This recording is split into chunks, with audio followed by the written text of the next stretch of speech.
बिस्मिल्लाहिर्रहमानिर्रहीम। अस्सलाम वालेकुम। आज है जी फाइनली 30वां रोज़ा। अब तो कोई दो राय नहीं बची कि कल ईद है या नहीं है। हम तो खैर पहले ही एक दिन पहले 29 जब रोज़ा था उसी को चांद रात समझ के हम बड़ी खुशी खुशी अपनी सारी शॉपिंग कर आए थे, चूड़ियाँ वगैरह सब ले आए थे। और बाज़ार में भी ऐसा ही लग रहा था जैसे सुबह ईद होगी, बट सुबह ईद नहीं हुई। खैर अब तो कंफर्म है कि कल इंशाल्लाह ईद होगी, क्योंकि 30 रोज़े के पास और तो कोई ऑप्शन होता नहीं है। अब उसके बाद तो फिर ईद ही होती है इंशाल्लाह से।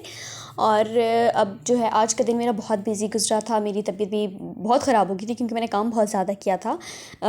डीप क्लीनिंग करनी थी किचन की भी, क्योंकि सुबह ईद होनी है और सुबह ही मुझे निकलना भी था अपने अम्मी के घर के लिए। मतलब कि मुझे अटक जाना था, मुझे पैकिंग भी करनी थी, तो इसलिए मेरा दिन बहुत ज़्यादा हेक्टिक और थका देने वाला था। यहाँ पर पड़े हैं जी मेरे ईद ड्रेसेस, जो मैं अभी आपको इंटेंशनली नहीं दिखा रही। जिस दिन मैं पहनूंगी उस दिन साथ साथ मैं आपको दिखाऊंगी कि ये कैसे हैं और ये कैसे लगते हैं। और ये भी ओवरलॉक होके आए हैं। तो वैसे मैंने इसको वॉश करना था, इस वाले ड्रेस को। इसको ज़रूरत नहीं थी, इसको ज़रूरत थी।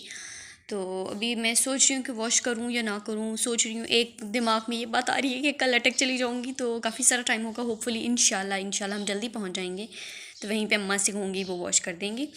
या फिर एक सोच दिमाग में ये आ रही है कि भी धूप अच्छी है, करूँगी तो 2 मिनट में सूख जाएंगे, खुद ही वॉश कर लेती हूँ। अब इसके बाद जी मैंने करने हैं कपड़े प्रेस। ये वाला करूँगी, ये तो वॉश किया या ना किया ये नहीं करूँगी, ये क्योंकि कल पहनना है। और मेरे हस्बैंड ने जो पहनना है उनके तो तीनों ड्रेसेस प्रेस करने पड़ेंगे, क्योंकि कल तो जो है वो एक पहन के जाएंगे, वापस आएंगे तो जो पहनेंगे, तो फिर मैं तो नहीं होंगी।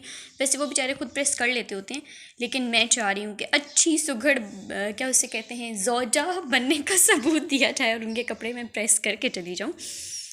3 कर जाऊँगी, फिर उसके बाद बाकी वो साथ साथ खुद ही प्रेस करते रहेंगे। इसके अलावा जी मैंने करना है, मैंने क्या करना है कि मेरी सारी ऑलमोस्ट डीप क्लीनिंग हो चुकी हुई है। थोड़ा सा जो है मैं आपको दिखाती हूँ, डस्ट है यहाँ पर बहुत ज़्यादा। ये सिर्फ एक दिन की डस्ट है, ये देखिए। और ऐसे लगता है कि सालों से यहाँ किसी ने सफाई नहीं की। मेरे बेचारे फूलों पे बहुत ज़्यादा डस्ट आ गई है, तो बस अब सिर्फ डस्टिंग रहती है। पता नहीं अब डस्टिंग पहले करते हैं या सफाई पहले करते हैं। मैंने तो सफाई पहले कर दी है, डस्टिंग अभी करनी है। तो अब जल्दी से सिर्फ अब मेरे जो काम रह गए हैं, डस्टिंग है वो ऑलमोस्ट बाकी सारे मैं कर चुकी हूँ। बाहर मॉप लगाना है, डस्टिंग करनी है, और इसके अलावा और मैंने क्या करना है, कपड़े प्रेस करने हैं, मॉप लगाना है, डस्टिंग करनी है और पैकिंग करनी है। सबसे बड़ा काम पैकिंग वाला है। अभी याद आया कि जो मेरा सूटकेस है वो तो पेटी में पड़ा हुआ है, तो फिर मैं सोच रही हूँ कि साथ वाले रूम में बेड पे सारी चीज़ें रख दूँगी जो भी लेके जानी है। तो जैसे ही मेरे हस्बैंड शाम को आएंगे तो पेटी में से वो सूटकेस निकाल के देंगे, तो फिर जब सारी चीज़ें इकट्ठी पड़ी होंगी तो सूटकेस में रखना थोड़ा आसान हो जाएगा। तो यहाँ पर है जी मेरा आई शेडोज़ का एक बहुत बड़ा पैलेट जो बहुत खूबसूरत है। ये मैं इस पर कभी अलग एक व्लॉग बनाऊंगी और उसमें दिखाऊंगी आपको, क्योंकि मेरे पास बहुत सारे ऐसे पैलेट पड़े हैं मेकअप के, तो मैं सारे आपको इकट्ठे दिखाऊंगी। तो अभी मैं जल्दी से डस्टिंग करती हूँ, फिर कपड़े प्रेस करती हूँ, बाकी चीज़ें फिर मैं साथ साथ करूँगी। और हो सकता है साथ साथ आपको भी दिखाती रहूँ, ये भी हो सकता है ना दिखाऊँ, क्योंकि डीप क्लीनिंग करते वक्त मैं इतना बिजी थी और मुझे इतनी टेंशन हो रही थी कि शायद टाइम बचे ना बचे, तो मैंने बस जल्दी जल्दी में सब कुछ ख़त्म किया और मैं किसी चीज़ का कोई व्लॉग नहीं बना सकी। अब जी मैं आपको दिखाती हूँ अपनी कल की शॉपिंग। एक मेरा ये चूड़ियों का सेट है, जो मैंने आपको 2 ड्रेसेस दिखाए थे उनमें से एक के साथ ये है, और एक मेरे पास ये मैंने बुंदे लिए थे। वैसे मेरे पास ऑलरेडी इयररिंग्स की कलेक्शन बहुत ज़्यादा है, लेकिन फिर भी हम लोग गए थे वहाँ पे देख रहे थे, तो मेरे हस्बैंड ने कहा लेने हैं। मैंने कहा कि भाई ऐसे क्वेश्चन मत पूछा करें, आप जब जब कहेंगे मुझे कि लेने हैं मैं कहूँगी हाँ लेने हैं। तो फिर मैंने ये लिए। और ये वाला जो सेट है स्पेशली ऑरेंज वाली, ये मेरे हस्बैंड ने पसंद की थी। उन्होंने कहा कि ऑरेंज अच्छी है वो ले लो। फिर मैंने कहा कि ऑरेंज तो इस तरह से हाथ में पहनी हुई थोड़ी लगेंगी, ऐसा करते हैं कि तीनों सेट ले लेते हैं। बट मैं इतनी हैरान हुई, शायद मैंने बहुत टाइम से चीज़ों के पैसे खुद से दिए नहीं हैं, कि मतलब 100 रुपीज़ का सिर्फ एक सेट, और यहाँ तक कि एक सेट जो है कंप्लीट हो जाता है। सिर्फ 12 चूड़ियाँ जो होती हैं एक सेट में होती हैं, और वो 100 रुपीज़ का। और ऊपर से शॉपकीपर कह रहा था, मैंने आस्क्ड फॉर द प्राइस कि ये कितने का है, तो उन्होंने कहा कि वो मेरे हस्बैंड के जानने वाले थे, तो कहते हैं आप प्राइस छोड़ें, आप बस पसंद करें। तो मुझे लगा कि डिस्काउंट देंगे। मेरे हस्बैंड कह रहे थे कि फिर अगर उन्होंने 100 की दी है तो शायद ये 100 की नहीं होंगी, बट मुझे इस बात का बिल्कुल यकीन नहीं आया। वैसे मेरे ख्याल से वो जो मैं बिल्कुल सिंपल वाली चूड़ियाँ लेती हूँ वो भी 100 की ही थी। मैं आपको और भी दिखाती हूँ। ये हम कल लेकर आए हैं। उससे पहले जो मैं अपने ईद के फर्स्ट डे वाले ड्रेस के साथ, जिस दिन मैंने ड्रेस लिया तो उसी दिन मैंने साथ चूड़ियाँ भी ले ली थी। तो मैं अभी इसके बाद आपको वो दिखाती हूँ। यहाँ पर जी मेरी चूड़ियों की बहुत ज़्यादा सारी कलेक्शन है जो ज़्यादा बिखरी पड़ी हैं, इनको भी सेट करना है। और ये हैं वो चूड़ियाँ जो मैं अपने ड्रेस के साथ लाई थी, पहले जो ड्रेस ख़रीदा था। कल तो बस हम ऐसी शोगल में गए और चूड़ियाँ ले लीं। तो ये मेरे उस गोल्डन वाले ड्रेस के साथ हैं, ये मेरे मरून वाले ड्रेस के साथ हैं, और ये बस एमी मेरे हस्बैंड को अच्छी लगी तो हमने ऐसे ही ले लेंगे, किसी भी ड्रेस के साथ चल जाएंगे, क्योंकि एक तो ये मल्टी कलर है, ऊपर से ये बहुत खूबसूरत है माशाल्लाह। तो फिर मैंने सोचा, वैसे मुझे इस तरह की चूड़ियाँ बहुत पसंद है, मैं हमेशा ऐसी ही लेती हूँ। तो इस दफ़ा मैंने सोचा कि चलो थोड़ा डिफरेंट करते हैं और थोड़ी सी ग्लिटर्स वाली चूड़ियाँ लेते हैं।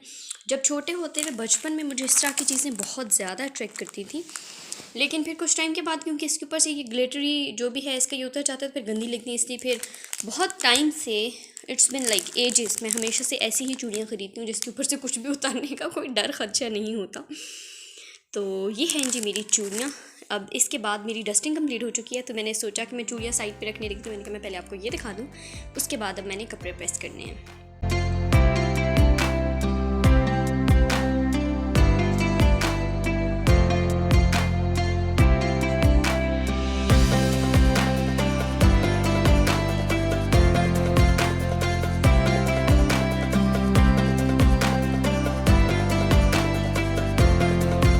यहाँ पर है जी हमारी मेहंदी। मैंने अपने हस्बैंड को मेहंदी बोली थी और वो 2 कोन्स लेकर आ गए कि एक हाथ पे एक और दूसरे हाथ पे दूसरी। मुझे याद है जब हम बचपन में छोटे होते थे और अब्बू हमारे लिए मेहंदी लेकर आते थे, बहुत पुरानी बात है, हम जब 2-3 में थे, तो ऐसे ही अब्बू 2 कोन्स लेकर आते थे कि एक मेरी और एक मेरी बहन की। हालांकि एक ही कोन से 10-12 बंदों को आराम से मेहंदी लग सकती है। तो ये मेहंदी है जो कि मैं पहले दिखाना भूल गई थी। अब आई जस्ट होप कि मैं इंशाल्लाह आई विल ट्राई कि मैं जल्दी जल्दी अपने सारे काम वाइंड अप करूं रात को, और फिर ये लगा के सो जाएंगे और सुबह इंशाल्लाह ईद होगी और फिर हम अपनी मामा के घर जाएंगे। इस वक्त जी टाइम हो गया हमारी इफ्तारी का, और आज मैंने सोचा कि क्योंकि लास्ट रोज़ा है तो पकोड़े बना लिए जाएँ। मैंने बहुत अरसे के बाद पकोड़ों के साथ चटनी भी बनाई थी और बहुत मज़ा आया था हमें। यहाँ पर हैं जी मेरे हस्बैंड के कपड़े। मेरा क्योंकि ड्रेस गोल्डन कलर का था तो मैंने कहा कि उनको भी समथिंग लाइक दैट मिलता जुलता कुछ पहनना चाहिए। हालांकि उन्होंने देखा तो उन्होंने कहा कि उनको तो कुछ और पहनना था, लेकिन मैंने कहा कि भाई प्लीज़ आप यही पहन लें। तो इस सेट ओके फ़ाइन। अभी इसमें ज़ारबंद डालने प्रेस हो चुके हैं। इसके अलावा जी यहाँ पर मैंने कुछ कपड़े निकाल के रखे हैं। अभी आई एम नॉट श्योर कि मुझे और क्या क्या लेके जाना है। अब इनको रखना है सूटकेस में रखना शुरू करूँगी तो ही मेरा काम चलेगा। यहाँ पर है जी सूटकेस, बिस्मिल्लाह करते हैं। मैं बहुत सारे अनस्टिच्ड ड्रेसेस भी इस उम्मीद पे लेके जा रही हूँ कि वहाँ जाके शायद मेरे पास बहुत ज़्यादा टाइम होगा और मैं स्टिचिंग करूँगी। हालांकि ऐसा होता नहीं है। वहाँ पे जाके या तो मैं ड्रामे देखती रहती हूँ या हम कहीं बाहर चले जाते हैं और मैं जो चीज़ें जैसे लेके जाती हूँ वैसी की वैसी वापस ले आती हूँ। चलें, जस्ट होप सो कि कुछ हो जाए इस दफ़ा डिफरेंट। लगता तो नहीं है, लेकिन पहले मैंने सोचा कि अभी मैंने साथ पहनने के लिए एक भी जोड़ा नहीं रखा सिवाय इस मरून के जो मुझे परसों पहनना है ईद के दूसरे दिन। तीसरे दिन वाला जोड़ा मेरा वो कहाँ गया? अभी ऑरेंज वो जो मैंने सबसे पहले रखा था वो मेरा तीसरे दिन का है जो कि स्टिच ही नहीं हो सका। तो चलें देखते हैं, अभी तो और इसमें बहुत कुछ रखना है और फिर ढूंढते हैं चीज़ें और साथ साथ रखते हैं।